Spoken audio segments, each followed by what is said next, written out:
안녕하세요. 대출 읽어주는 남자 대익남입니다. 저번 시간에 이어지는 새 정부 대출 정책 2편입니다. 얼마 전에 6.21 부동산 대책이 발표됐죠. 다들 알고 계실 것 같은데요. 새 정부가 새롭게 내놓은 부동산 정책이니만큼 부동산 시장과 한국 경제에 많은 변화가 있을 것 같고요. 특히 대출 시장에 큰 변화가 나타날 것 같습니다. 이번 대책 여러 내용 중에서 대출 관련 내용만 쏙 뽑아서 정리해 드리려고 하니까요. 정보 확인하시고 대출 계획 잘 세우시길 바랍니다. 자, 지금부터 시작할 건데요. 시작하기 전에 대익남 채널 구독, 좋아요, 알림 설정 부탁드립니다.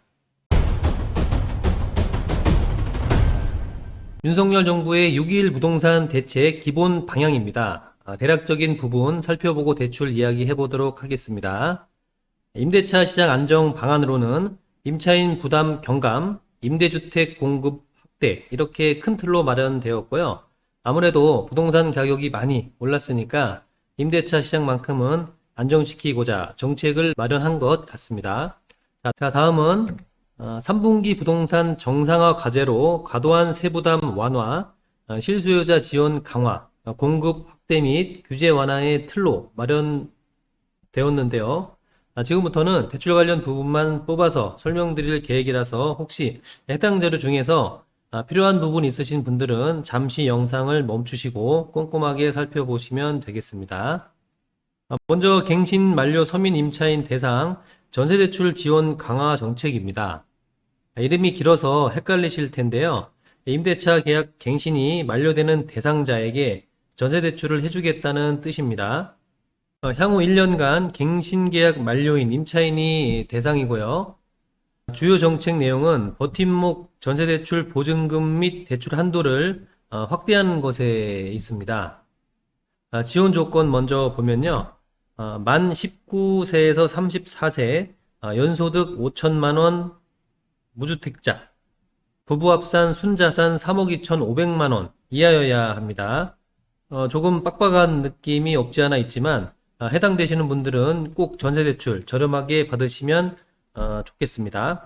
기존에도 버팀목 전세대출 제도는 있었어요. 그런데 이번 정책에서 보증금과 대출 한도를 높인 것이 특징입니다. 보시면 보증금은 수도권 3억에서 4.5억 원, 대출 한도는 1.2억 원에서 1.8억 원으로 상향되었습니다. 지방은 보증금 2억 원에서 2.5억 원, 대출은 8천만 원에서 1.2억 원까지 상향되었네요. 부동산 가격이 많이 오른 만큼 전세 구하시는 분들한테 많은 힘이 되지 않을까 합니다. 해당 정책은 2022년 올해죠. 8월 1일부터 적용될 예정이니까요. 전세 갱신하시는 분들 주목하셨다가 해당 상품 이용해 보시면 좋을 것 같습니다.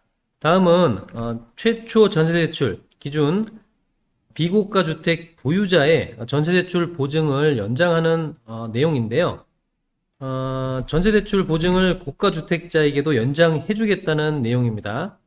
현행 제도는 고가 1주택, 즉 시가가 9억 원을 초과하는 주택 보유자에 한해서는 전세대출 보증 이용이 제한되었었는데요. 특히 시세가 올라가서 9억 원이 넘어가는 경우 전세대출 연장을 안 해줬었어요.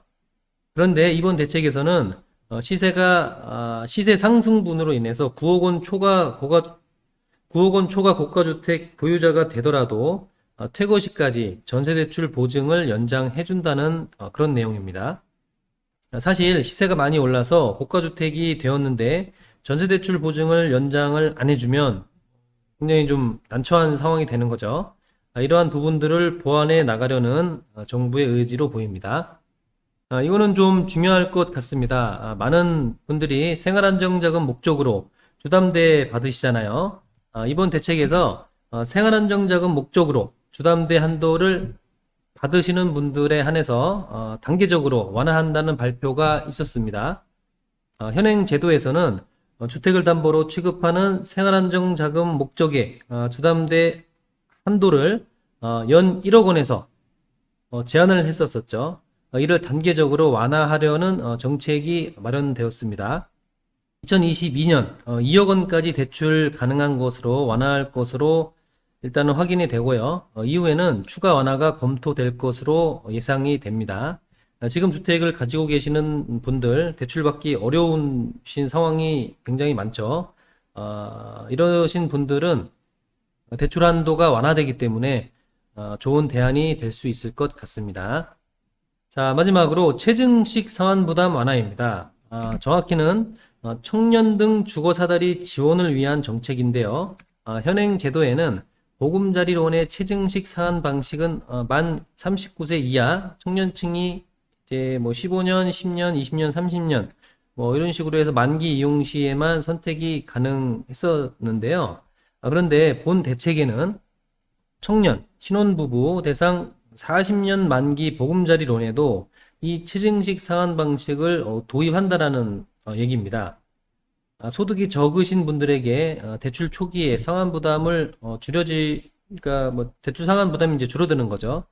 그런 식으로 되기 때문에 이거는 이제 청년분들한테 아주 중요할 수 있는 정책이고요. 상환 부담만 뭐 없어도 대출 받아서 주택 구입을 할 수 있는 상황이 이제 좀 느슨해지는 거니까 아무래도 주택 구입이 쉬워지겠죠. 자, 이 대출의 대상자는 만 39세 이하 청년 또는 혼인 신고를 하고 7년 이내 신혼부부이어야 하고요. 해당 자료를 보시면 상당히 많은 부담 완화가 있을 것으로 보입니다. 밑에 이제 표에 보시면 40년 만기 보금자리론을 통해서 4억 대출을 이용할 경우 체증식 상환 방식 선택 시에 원리금 균등 상환 방식 대비 대출 후에 최초 10년 원리금 상환 부담으로 해서 1,528만 원 정도 경감될 것으로 보입니다. 그리고 최대 대출 가능 금액도 2억 9천만 원까지 증가하면서 자금 융통이 쉬워질 것 같아요. 상환 부담만 적어줘도 내 집 마련이 쉬워지니까요. 주택 구입 고민하시는 신혼부부나 청년분들은 눈여겨보시면 아주 좋겠습니다. 이 대출의 시행은 3, 4분기로 예정되어 있어서 구체적인 내용은 곧 발표될 것으로 보입니다. 대체적으로 이번 정부에서는 부동산 시장 안정을 위해서 노력을 하고 있는 것으로 보입니다. 특히 대출 완화, 지원을 통해서 규제를 완화하는 모습을 보이는데요. 새로운 부동산 정책이 발표된 만큼 부동산 시장, 대출 시장도 크게 변할 것으로 예상이 됩니다. 시장 흐름을 잘 읽으면서 정부 정책 혜택을 받게 되면 현명하게 대출을 잘 받으실 수가 있겠고요. 아무쪼록 대출 계획하고 계시는 분들은 준비 잘 하셔서 좋은 결과 있기를 바랍니다. 오늘은 여기까지고요. 다음 시간에 유용한 정보로 다시 돌아오겠습니다. 감사합니다.